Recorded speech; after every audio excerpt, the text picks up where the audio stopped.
Wow, thank you so much, Tracy, for that heartfelt welcome and for inspiring us to take action. Once again, can we give a big round of applause for Tracy? Thank you so much. And next, ladies and gentlemen, we are thrilled to kick off our keynote series with a powerhouse speaker.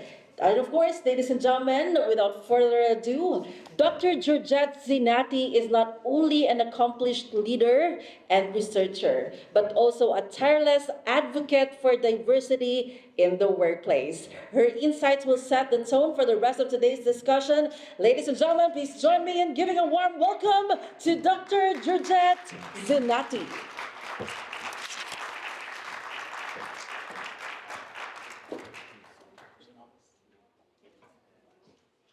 All right, well, some of you have moved up, but not all of you. So I'm going to get you guys to move up. This is going to be interactive, so come on, come on. Move up from the back. Yes, yes, in the back, come on. Up to the right. Yeah, this is going to be interactive. We're going to work together. So thank you very much. Welcome. How long do I have? How long do I have? 30 minutes? More? Yeah. 30 minutes? To know? Keep going? Okay, no problem. So, I have the whole day. Fantastic. Oh, well, boy, can I entertain you for that if you'd like, no problem. So thank you very much for having me here today. Again, my name is Dr. Georgette Zinaty. I have the privilege of serving as the CEO and founder of an organization called Women Helping Empower Women. This is actually a nonprofit that I created a few years ago, specifically based on my own lived experience and my research where women were not necessarily always helping women. Can you hear me okay? Do I need a microphone? I need the microphone? Okay. Is it on? Is it on? Yes. Okay. Yeah, now we go. All right. I also have my day job is a chief of staff of a company called Lion, which is a billion-dollar company working in the health tech space and advanced manufacturing. And then I do a few other things which I'm going to talk to you about. Just from a show of hands from all of you, how many of you are actually employers? How many? Okay, just a handful. And how many of you are candidates? Okay, so it's half-half. Good. So I will kind of modify this to address for both of you, both groups, so to speak. So what I want to do is make sure that we have certain takeaways, and some of that actually includes understanding presence and confidence. And what does that mean and why is that important? So that actually goes both ways, but if you're a candidate and you want to go and apply for a job, or you're relatively new to Canada, whatever it may be, one of the biggest things, both from the research that I've done and from data, particularly for women, is your leadership presence, how we show up, how people experience us, and why that matters in terms of turning an opportunity into something that's really concrete for you. I'm going to talk a little bit about how to own a room and developing your brand. And some of you might say, well, I'm just new, or I don't know what my brand is. We all have a brand whether we realize it or not. So I'm going to talk to you a little bit about how you develop that, and then what we can do about it. I want to talk a little bit about how to be an inclusive leader, because we know that's important. And also why your network is your net worth, and how to network up. You're here for 3 days. You're going to meet different people over the course of 3 days. How many of you are really enjoying networking? A handful. Now, I am the queen of networking. Well, you just did one of these. Oh, okay. So I'm the queen of networking, and I'm going to show you what I think you need to do to prepare for networking, not just in terms of going to an event and saying hello, but there's a real process for it, and how you do it well, and then how to maintain those relationships. So, what is leadership presence? It is actually this ability to connect authentically and be able to build confidence with people and inspire and motivate them. So it sounds really great, like, oh, I have so much energy. It's more than that. It's building trust and being able to actually get people to follow the things that you want to do as a leader. And so why is that important? Because if you want to be moving around, moving up in an organization, those skills are critical to hone. And I'm going to talk to you a little bit about how we do that. This is actually one of my favorite quotes. Whenever I do DEI training, I begin with this, and it seems simple enough, but it's actually not my quote. It's actually a quote from a professor from Harvard University. I just love to use it all the time, which means I think it shouldn't be my quote because I probably use it more than it does. But anyways, so what does this actually mean? So diversity is counting the numbers. In most organizations, if you say, do you have diversity? They say, oh yes, we have this many women, we have this many people of color, we have this many whatever. That's nice. I call that ticking off the box. What I want to see And when we talk about the second part, is actually making the numbers count. So where are these people? Are they in your organization? Are they in the upper echelons? Are they on the tables that need to be making decisions? And if not, then you don't really have inclusion. You might have a diversity piece, but you don't have the other part. So that's why I like it. Now, most people tell me, I'm very inclusive. Everyone loves everybody, right? We all love everybody. You all love everybody. I love everybody, right? But if you have a brain, you're biased. In fact, 90% of our thought processes are actually part of our brains that we don't even know is happening. So whether we realize it or not, we all have a bias. Right? So the issue is, just being able to mitigate it and be aware of it. So, and we recognize it's over time, sometimes it's how you socialize, sometimes it's your lived experience, sometimes you might have had an experience with somebody from a particular group or ethnicity, and all of that will impact the decisions that you make, whether you realize it or not. So I always say to people, I begin with a gender lens. So a lot of my work is around women and women in leadership, with a lens towards diversity, equity, and inclusion. And I always begin with women, and I say, if we think just about women being a slice of the diversity pie. Right? So when we think about CEOs, to give you guys just a benchmark, in 1999, so that's 25 years ago, 2% of the CEOs of Fortune 500 companies were women. Today that number is 10. So that sounds like, oh wow, but it's not. Not if you think about 25 years, that's right, you're all shaking and you get it, right? 25 years, and in the last 25 years, another data point, women have been getting more degrees and multiple degrees compared to their male counterparts. So we're not proceeding as fast as we would like. So I always say, if we begin with that, and then you start, thinking about the challenges just from a gender perspective, and then you layer on top of that, everything from, skin tone to an ethnicity to a physical disability, or one that you can't necessarily see, and accent, all of those make a difference when we're applying for jobs. And so as employers, we need to be cognizant of that. And when you're applying for work, what is really important is how you show up, because that's really how sometimes you can overcome barriers, and my data and the research I've done proves it. I want to just share with you this quick case study, because I always believe, I truly believe, so if someone said to me, you're like a girl that likes the cup is all half full. Well, actually, I think it's all full. But the reason I'm going to share this case study with you is for this reason. I do believe for the most part, most of us have actually very good intentions. For the most part. Okay? People, I think employers want to do the right thing. So this is a case study that happened in June 25, 2020. Okay? So the US government, Army, wanted to be very inclusive. And they said, you know what we're going to do? We're going to change our hiring practice because we want to make sure that we're actually promoting people of color in our Army. So then what they said was, every time somebody applies for promotion, what we're going to do is make sure that there's a photo there. Because then if we can see it, we're more likely to be more proactive, right? That was the intention.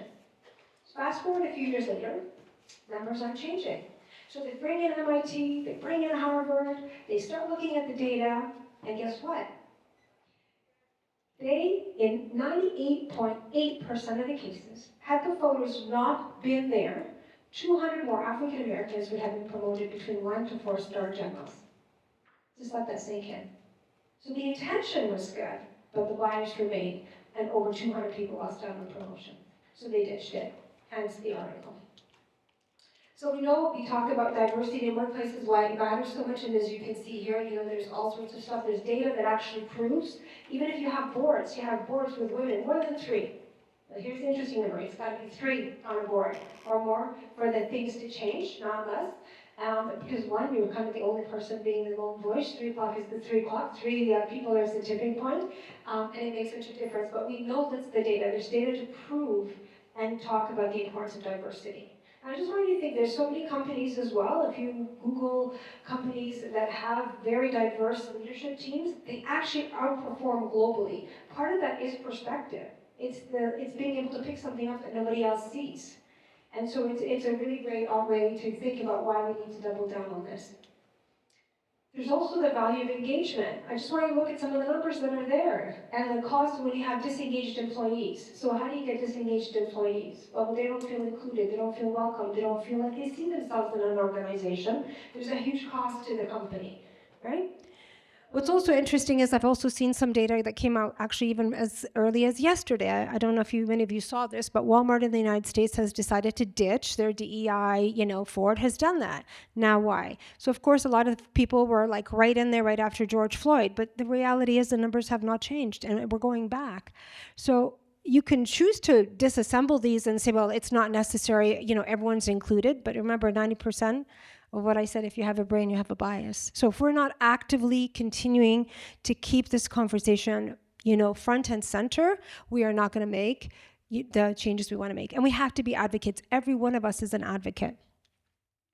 So, I talk about diversity as having a seat at the table, which is really nice, but inclusion is actually having that voice. And, we want to make sure that everyone's voice is listened to. So there's a lot of data on this, and I'm going to just put it out there because I don't want to be, it's a lot. I normally, as you can tell, don't do a lot of styles that have all this content on it. But basically what this is saying is simply this. There's a ton of data that talks about the importance of having diversity in the workplace, of hiring talent, of, being able to do that in terms of your bottom line. And like the huge amounts of dollars. So from an employer perspective, that's important. But also when we're thinking about the long-term sustainability of an organization, it's critical. So I want to just talk a little bit about understanding your power. Many people will say, well, I'm, whatever it is, I may be new, I don't know enough. And often what I hear from women, and there's so many of you in the room today, I want to just ask a very simple question. How many of you are familiar with the term imposter syndrome? Yeah, that's too many, unfortunately. Okay, so I don't like it. I don't like that term. I get an allergic reaction. I know it's something that we all would talk about, but the reason I feel so strongly about that is because I do believe we all should have a seat at the table, and nobody should feel like an imposter. You should be showing up as your best self, own your space. I don't care. Right? So I spent many years working in academia. I can assure you there were not too many curly-haired, red lipstick girls that would walk in academia, but I would have to own my space and wherever I went. And sometimes I was the only woman in a room. And, can you imagine when you walk in and you're the only woman in a room, sometimes people just assumed I was there to get the coffee or take the notes. No, I was not. Right? But how do you own your space? So I've learned how to take the room and own the space in a very nice way without seemingly coming across as aggressive. So I'm going to talk about how you show up. It's important for us, how do you command a room? Stand out when you speak in a very thoughtful way. We want to remain calm and collected in any situation, and then also make sure that we're present in the moment. So I want to ask you, how many of you guys think about how you show up when you come to anything, whether it was today? Very good. Very good. So tell me a little bit about that. What kinds of things were you thinking about? You put your hand up first. When you think about you show up, yeah.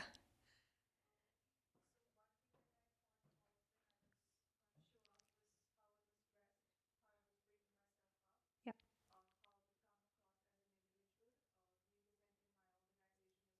Very good. That's fantastic. And you had your hand up as well.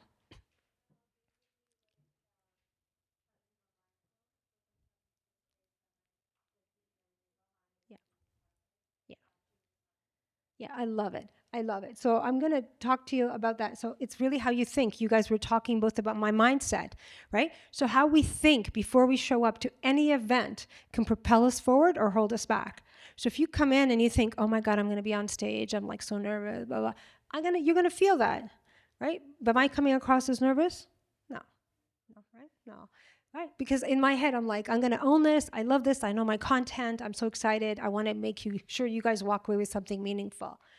The other part of it is how you act. And part of that is in 3 days, but even if you're in the workplace, your consistency in your behavior.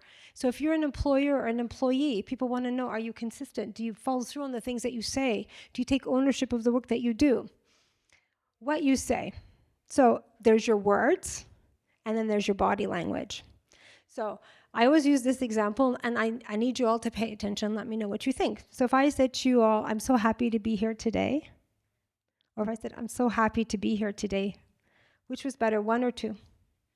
2? Why? I touched my heart. Very good. Did you say that? Yeah.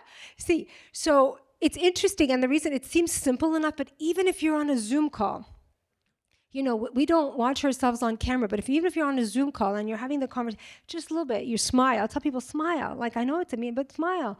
All of a sudden, someone smiles back. You say, thank you. All of a sudden, that changed in your mind. It registered. You may not have necessarily picked that up, but you knew two was better, right? So I want you to think about when you're in front of an employer, or whether you're looking to speak to somebody, or you're going to be networking the next 2 days, think about how your body language is going to align with the words that you say. And last but not least, how you react. So if something goes sideways, are we going crazy? Are we getting upset? Are we going to say, okay, I'm just going to take a second here, figure out how we're going to do it. And then sometimes, even if something goes left, it may be the world directing you to do something different altogether. So don't always think that it's a bad thing, right? And all of that is your impact on how people experience you every single day. These are some of the missteps that we often have. You can take a look at that and let me know how many of it resonates, particularly for women. You know, I find that, you know, and I talk to people, and women in particular, there's a lot around the loyalty trap. I've seen this with my own children. So I have 3 children, 2 who are working. My daughter got my son into working at the university, at York University. He now, even though he's 4 years younger, has a higher level position. Now, why is that? She didn't want to leave the women that she's working with. I really like them. They're so nice. Mom, I love them. I feel so comfortable. He's like, it's a job. I need to get promoted. I need to get to a certain point. Now, I'm not suggesting you have to be one or the other, but you have to decide where your loyalty is and what's going to be good for your career. So she got too comfortable, in my opinion. We're pushing her out of her comfort zone right now. With a mom like me, you can imagine that happens, right?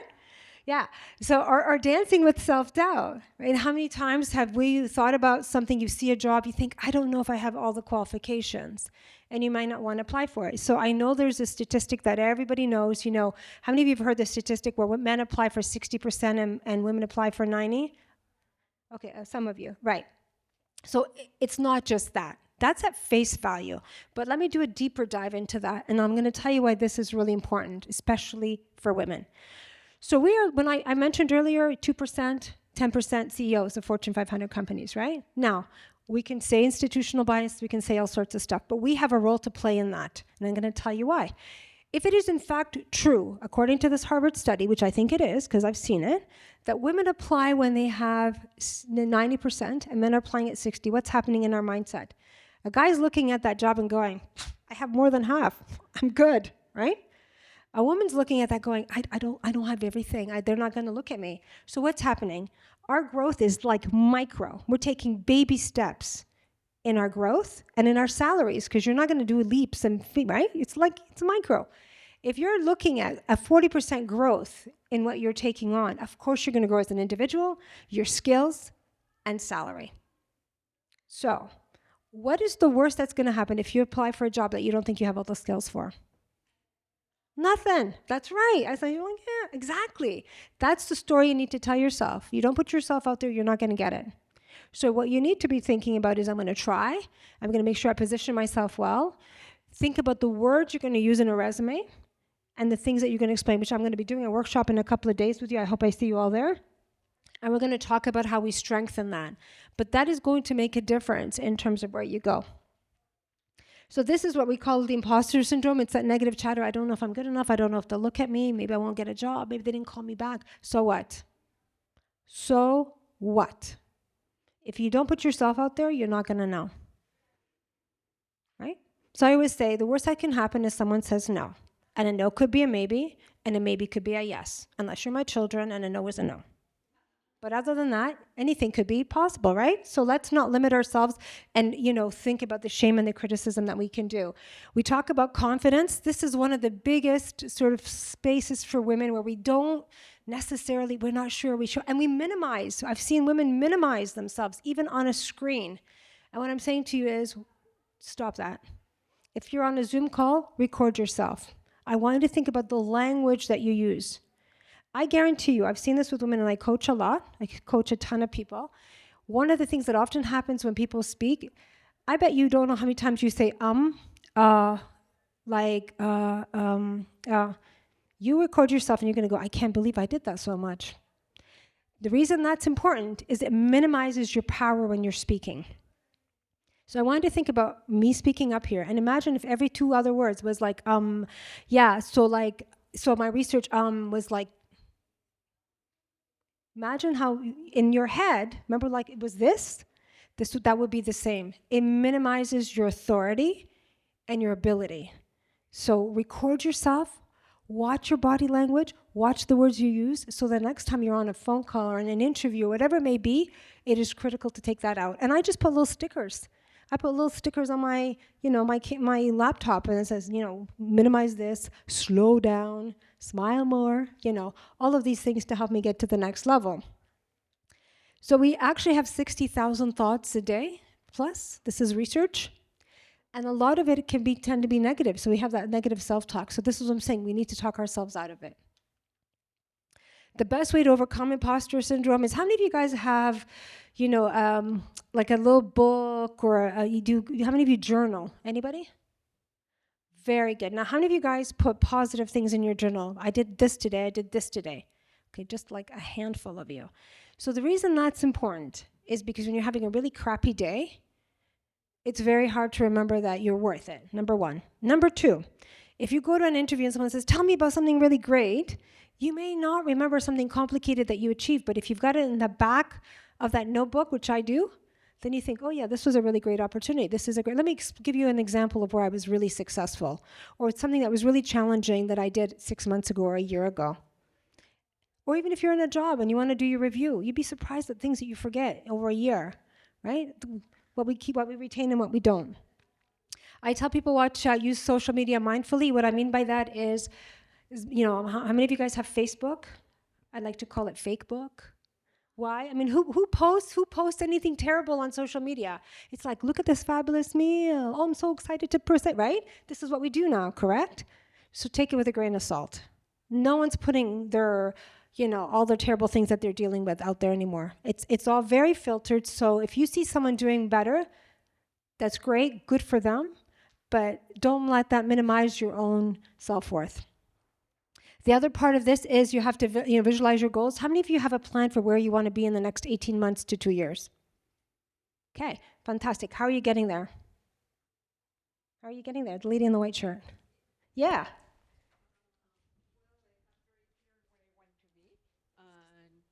Thank you. But of course, I am not a young person anymore, so I have cleared that in a few years I'm going to be retiring, and I just going to do a good job, keep upgrading myself as much as I can, which I can never stop, can I? That's she works with me. Yeah. So, and keep smiling. That's important. But do you know where you want to be? So when I say the question, like what is like in 18 months, where do you think, like what does that look like for you? Well, probably going to be at the same place where I am now, doing the job that I do now, but Yes. I am sure it's going to evolve, because every month, every day, every week, we come up with something new, something that is going to work better than the previous day. So. And I like innovation, I like change, I don't like to do the same thing all the time. So have you developed a work back schedule in your mind or with the team? Yeah. So well, in my mind and also with my team. Yeah, very good. So this is what I say to people. If you're going to, I say, what do you want to be in 18 months from now? I don't say 5 years, because honestly, 5 years ago, I wouldn't have predicted here for myself. 18 months is a good window. So then where do you want to be in 18 months? So then the question is, how do you want to get there? What does that actually look like? So who are you meeting? What calls are you setting? What events are you attending? Who are you adding on LinkedIn? How are you developing that roadmap to get there? Because if in your head you're like, I want to be here, or I want a little promotion, that sounds good. What does that look like? Is it at the same company? Is it somewhere else? You might want to have new programs, but how are you building them? What partnerships are you developing? What conversations are you having to get there? Otherwise, they're just great, but they're not going to get done. I promise you. So, just a little bit on inclusive leadership. I always think this is funny. When you do surveys of people, 95% of people think that they really have a lot of self-awareness. The actual number is less than 15%. Right? But we all think we're self-aware, which is funny. And then self-regulating, just being able to take a step back a little bit, talking about kind of being aware of yourself, how your impact is, and how you show up. And then I just want to talk a little bit about why not you. Often, the reason my book, it was called Why Not You. The reason it was called that is every time I talk to people, particularly women, I'd say, you should do this. I'm like, yeah, I don't know. And I'm like, but why not you? And they would give me all these reasons why not. And what I realized was often it was fear. But you know what fear actually is? False evidence appearing real in your head. That's what fear actually is. It's you telling yourself this, this, this, and this, right? So we need to kind of take that apart and put ourselves out there.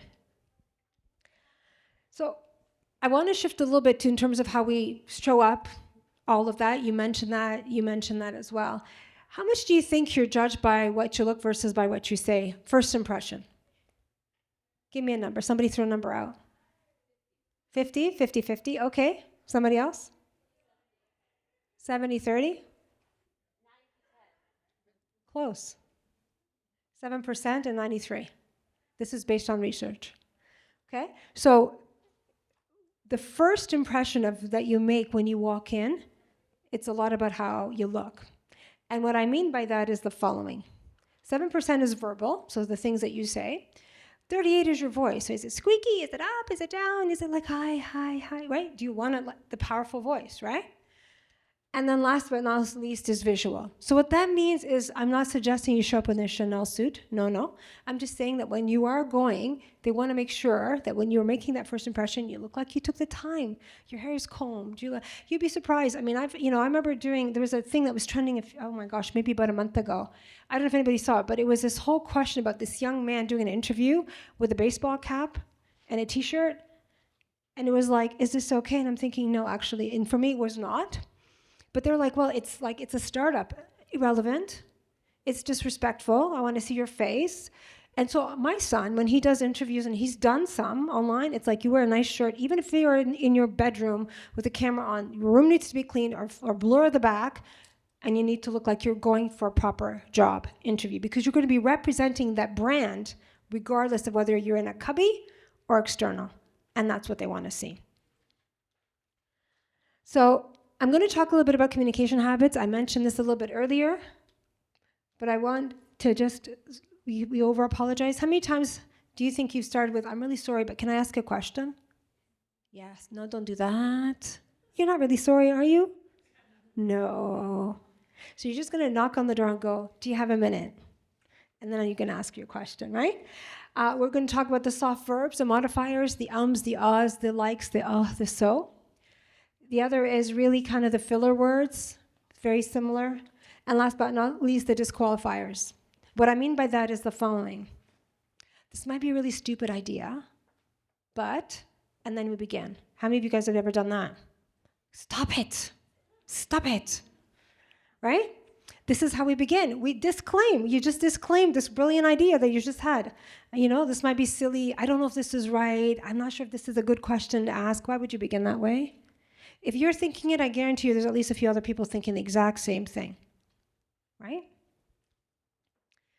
We also want to make sure that, we don't speak too quickly. I said this is something I do naturally. This is the way so I always have to make sure I have a little sticky that says slow it down. Upspeak. So this is when you are talking and it sounds like you've just asked a question, but you just made a comment. And then just swallowing our words, we go too fast and then just kind of dies out like that. Don't do that. And losing your voice. So again, when you record yourself, you will pick these things up and actually become much more powerful in an interview or when you're communicating or when you're presenting or whatever it may be that you do. So our words matter. As I mentioned, here are some power language words I'm going to give you. Instead of I think or I guess, we're going to say I recommend. Because you're not thinking or guessing, right? Yeah. I was just wondering, drop the just. I'm no expert. Have we considered? No one's an expert. Who's an expert? Even with all the degrees, I'm still an expert. I'm still learning all the time, right? And I actually have a question. I have a question. And does that make sense? We say, let me know your thoughts. So when I'm in public, I say to people, does that make sense? But in an email, I would never do that. Does that make sense? Yes? Okay, very good. Are we enjoying this so far? Is this helpful? Okay, great. Okay, so we're going to own our space. How are we going to do? We're talking about, this is brand. So your personal brand. So you might say, well, I don't really have one. You do. If I was to go to your LinkedIn right now, how many of you have an active LinkedIn profile? Okay, and how do you think it's like a 9 out of 10? Oh, I'm gonna look you people up. All right, you too, I saw that. So it tells people who you are. Okay, thank you. Tells people who you are, what you do, and then where you add value, and all of that is part of your personal brand. So I want you to think about the story you're telling the world about who you are. So your LinkedIn should not just say, hey, I'm an analyst, or hey, I do this, I'm a recruiter. No, no, no. It's got to be much more powerful because people will look you up when you apply for a job, and it needs to speak. So how many of you are involved in community work? Show of hands. Is that on your LinkedIn? In your title? Or is it just in the bottom part? Ah, you made a funny face. It's not in the title, right? Yeah, so I think, I don't know if mine is up here or not, but I'm gonna show you. If not, if you look mine up, you'll see. So how many of you work with teams or lead teams or manage teams? Okay, fantastic. So I'm gonna give you this little cheat sheet. Now, when we talk about diversity, I'm gonna just go back to the diversity, equity, inclusion piece. We often say, well, how do we get people on board? So this is a little tool that I use, and it's brilliant. We've used it in many ways. I've worked with big organizations where people say, well, we need to do this, we need to do this, we need to do this. Or how do you create inclusive workplaces? So when I do this sort of workshops with people, I will take maybe 5, 7 people in a table, break them up, and say, I want you to do a team contract. I want you to put in what you want in terms of behavior, and what you want out. And I promise you, I've done this hundreds and hundreds of times. The in is always very similar. Respectful behavior, all the things, showing up on time, being prepared, whatever it may be. And then out, it's, all of these other things. Now, what you then do is you get a flip chart like that, and I go in, out. And I say, tell me, group number 1, what's in? Now, group number 2, tell me what's in that's not already up here. By the time I get to group number 6 or 10, it's almost all there. And it's pretty consistent because we all want the same things, right? Respect, showing up on time, working nice together, not undermining, all of that stuff. So it's a great tool to use because what happens is now the team has now created the code of conduct. You're not telling them. They're telling you how they want to operate, right? So it's driven by them, not the other way around. So it's not like, hey, this is how we're all going to work together from now on. They've just done it. So they own it. So I say, thank you. You've now built a team contract. This is how we're going to move forward. I'm glad you're on board. Networking is your net worth. I know I have a couple of minutes, so I'm just going to go quickly through this. You're going to have 3 days, right? So I want you to think about how you're going to network up. So part of that is your LinkedIn profile up to date? And it needs to be, this is an example of one. Now, you might say, well, I don't have all of these things. It doesn't matter. You don't have to have all these things. I can promise you have a title. I promise you're probably doing something in your community. I promise you're maybe volunteering. Maybe you're passionate about something else. That should be up there in that title. That's the first thing people do. They might scroll down, but if they don't, they just missed a great candidate. So what does yours say? Right? So you could be part of a committee. Maybe you're on a board. Maybe you won an award. Maybe you were recognized for something. Should be up there. If it's not up there in that little box, when people click, they're not going to go further down. Make sense so far? You're all going to go back. I'm going to be checking on all of you on Friday, right? All right. So how do we do the networking piece? We know networking is important and why it's important. So I'm going to talk a little bit about a strategic advisory board, and I'm going to do a little bit of this in the workshop that we're going to have on Friday, but I'm just going to introduce the concept to you. What I normally do with people is we work through an operational board, like who are people that you can tap into if you're looking to network up and level up? Who can you tap into in your industry? Then we're going to work through the personal, like how many of you went to school here in Canada or even abroad? Okay. And how many have actually involved with the alumni associations in those groups? 1, exactly. So can I tell you a little secret? I used to run the Alumni and Development Office at the University of Toronto, right? And let me tell you, the alumni offices are dying for great people, great stories to share. They're dying for people to mentor their students to come in. So imagine if you went and talked to the University of Alberta, University of Calgary, wherever it is that you went to school, and said, hey, I would love to mentor some students. All of a sudden, that's on your LinkedIn profile. Now you're connected to the university, and you may be connected to other people who are senior leaders who think, she's fantastic. I wonder if she might be, are you involved, interested in attending one of my events, being on a panel? That is how you develop that. Remember that roadmap I said, where do you want to be in 18 months? It's going to help you get there. And then strategic. So this is a little bit more complicated. It's people who are outside your area of expertise, but what are you doing to actually develop that skill set and people? For me, these are people that I will call on where I'm thinking of making a career pivot, a change, and say, hey, can I connect with you on X, Y, and Z? So preparing for the event, if you're going to network, I know there's food here, but maybe I'm not necessarily this one, but I want you to think of the following. First of all, I want you to think about what you're going to wear. And I always recommend having pockets. My business card's on the right side, theirs on the left side with a pen. Why do I do that? So when I meet you, I'll say, hi, how are you, blah, blah, blah. We might have a conversation. I'll put down lady in the beige, blonde hair, here. So the next morning, you're going to have a message in your inbox saying, lovely to meet you, really enjoyed talking about X, Y, and Z. Can we set up a virtual coffee, or are you available to meet in person, right? If I don't do that, I got a bunch of cards sitting on the top of my desk. How many of you have a bunch of cards where you pick them up and you never followed up? Right. You're not networking up, my friends. You're just meeting people and saying hello, right? The other thing that's really important is not just that. That's part of it. The other part is I want you to think about your introduction. So I'm going to take a minute. I know you said 5, but this is important. So I need one person from the audience who I can practice an introduction with. Who in the audience does not think they have a good introduction, but would like help with an introduction?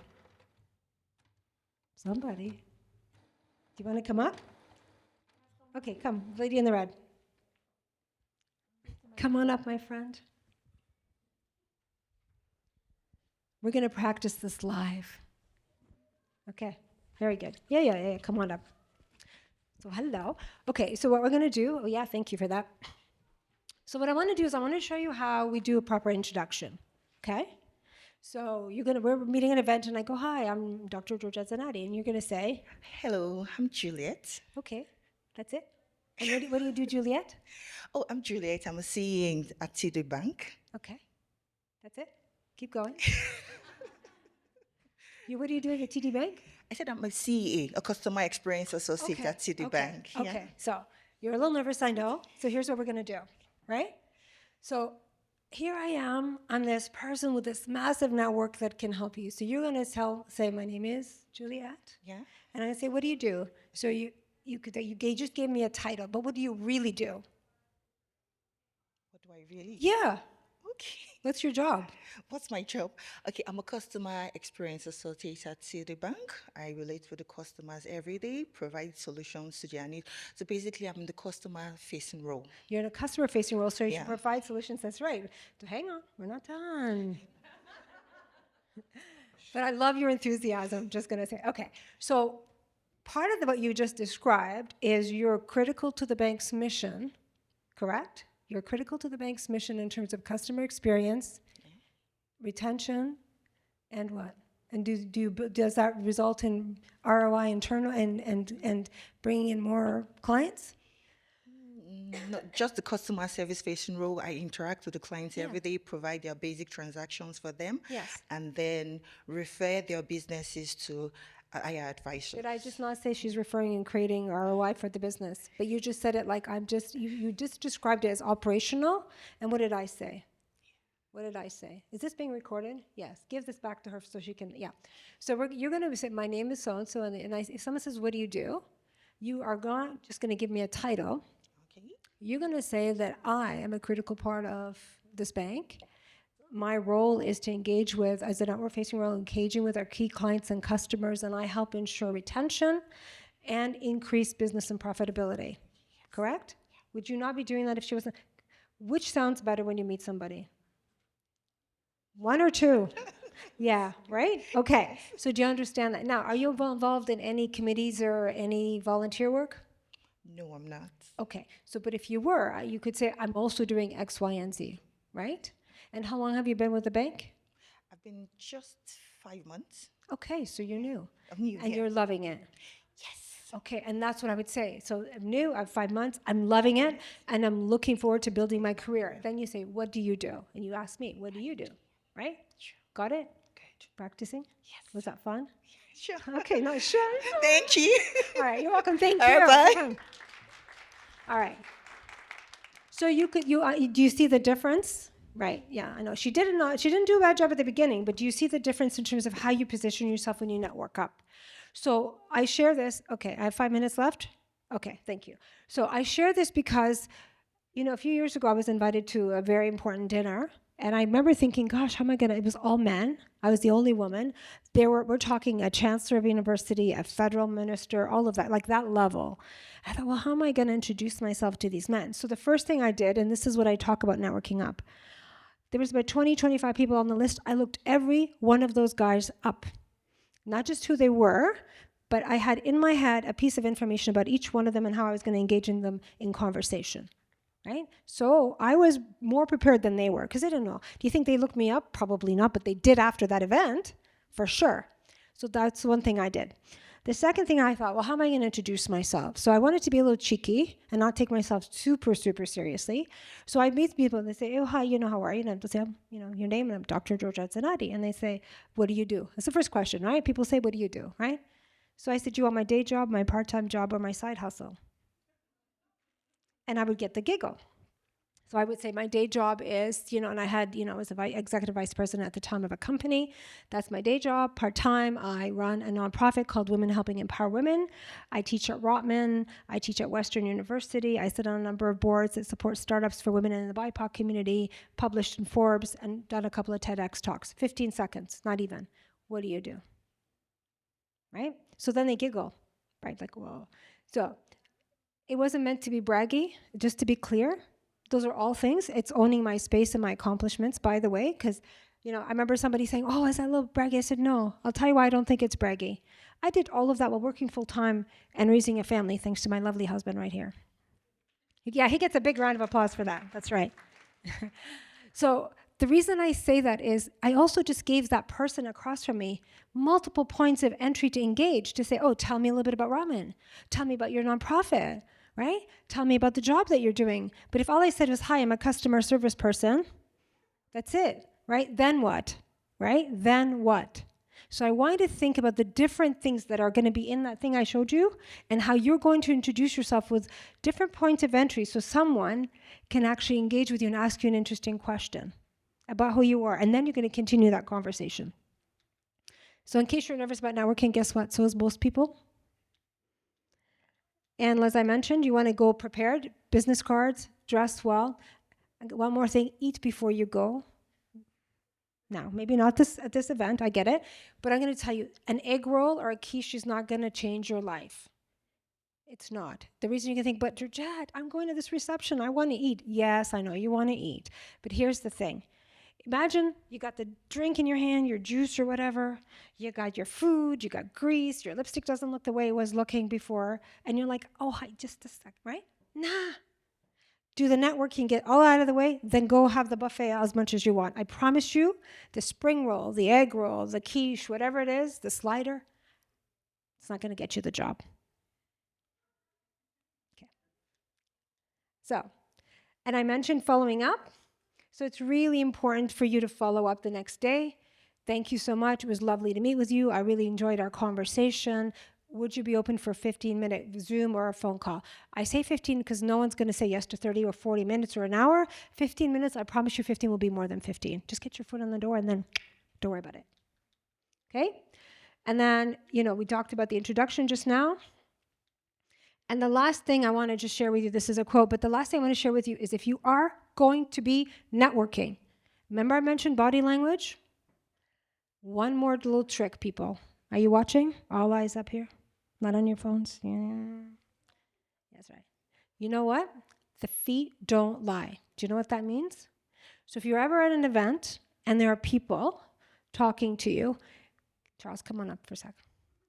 No, he's, come on up, honey. You can tell I'm the outgoing one in the relationship, in case you're wondering. So if there's two people talking and the feet are like this and they're engaging, they're okay. But if we're talking and the person's feet are like this, or talking, or they're doing this, that means I want to exit this conversation and get the heck out of it. So if you're looking to intersect and come in, then you come in. Yeah, he's going, please get me off the stage. Okay, sure. Poor guy, right? So what I'm saying is really important to watch the body language on the feet. So if you see someone's feet out, they don't lie. It's subconscious, by the way, right? They don't even realize they're doing it. But if you want to go into a conversation, do that. If you want to, so there's two people talking, that person's ready to exit, you can come in. Okay? Good so far? All right, we're almost done. So that's one of my quotes that I love dearly. I want you to think about the goal setting. Where are you going to be in 18 months? What's the roadmap? How are you going to prepare yourself? How are we preparing our introduction? How are we going to network up? How are we going to own our space? Because you're going to rock and roll. Yeah. So this is to tell you when, the world shut down and it was COVID and I had nothing to do, this is what I did. I drove him nuts, by the way. So this is my nonprofit. Feel free to sign up. It's free. We don't charge for the things that we do, and we will keep you on our mailing list. We don't sell our mailing list, in case you're wondering, but feel free to join at any point. And before I wrap up, I'm just going to give you, because I have 2 minutes left, I'm going to say the floor is yours. So first of all, I always like to say, people, what was your biggest takeaway? Did you like this talk? Because feedback is a gift, and I love gifts. So did you like this talk? That didn't sound like, did they say yes? Wait, Charles, did they say yes? Okay, very good. So thank you for that. And I would throw it to you to say, what is your biggest takeaway? Or do you have a question for me? I want to give you the floor for a minute or two. Any questions? What was your biggest takeaway or aha moment? Yes. Yes, ma'am. No, we're going to drop the gist. I have a question.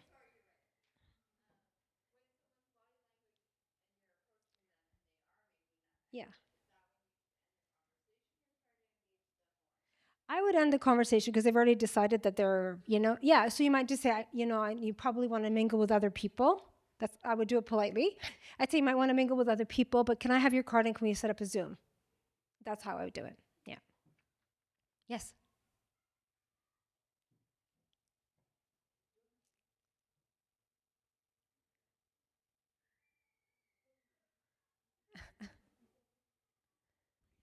I don't have a question, but there's the biggest takeaway for me, like the one about the common missteps that says dancing around self-doubt.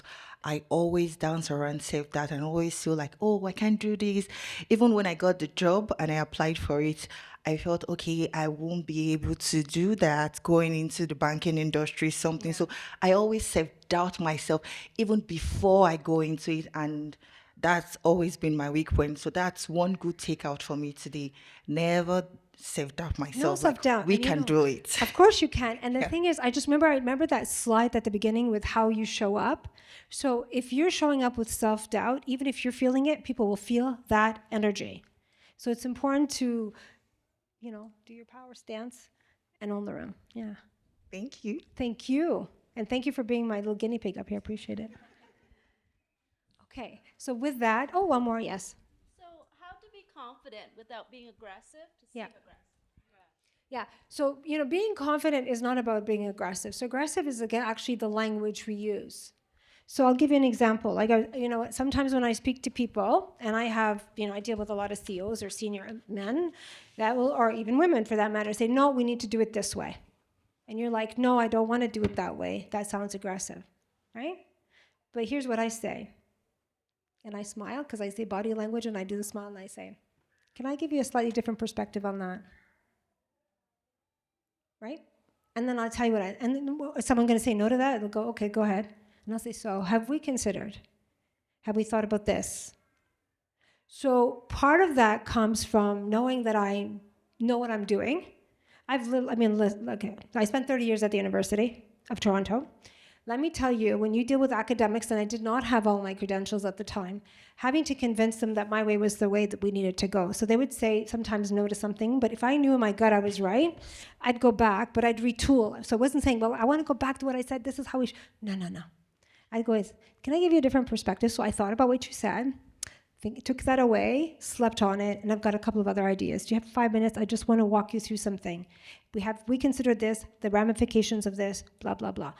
By doing it this way, you're building confidence, and showing up. So part of it is not just your words, but if you really think you know and you're right on something, then I want you to think about the language you're using, the pauses, the smile, all of that is going to make a difference. Because if you're talking to someone and you're like, yeah, so I think we should do it this way, and then you're like doing this, I'm like, okay, you don't even seem like you're sure, so why would I follow that? So it's practice. It's practice, practice, practice. But if I asked you, are you really good at what you do? Do you think you're good at what you do? Yeah, I bet you are, actually. The question is that how people are experiencing you and how you show up for people? Do they really think you're like exceptional at what you do? And the question is, it isn't that I'm doubting that you are good. It's how are you showing up for them that they're seeing that you're as good as you actually are. So part of that may be the language, the putting up your hand, the questioning something without being aggressive, all of that kind of stuff. So saying, that's really interesting. So whenever I would do things, I say to people, if I don't agree with people, I'd say, that's interesting. That's my way of politically saying, I don't know if I agree with that. Can we drill down on that a little bit more, ask a few questions, and get there? Happy to talk to you more about it if you want. Thank you again. Thank you so very much. I appreciate you.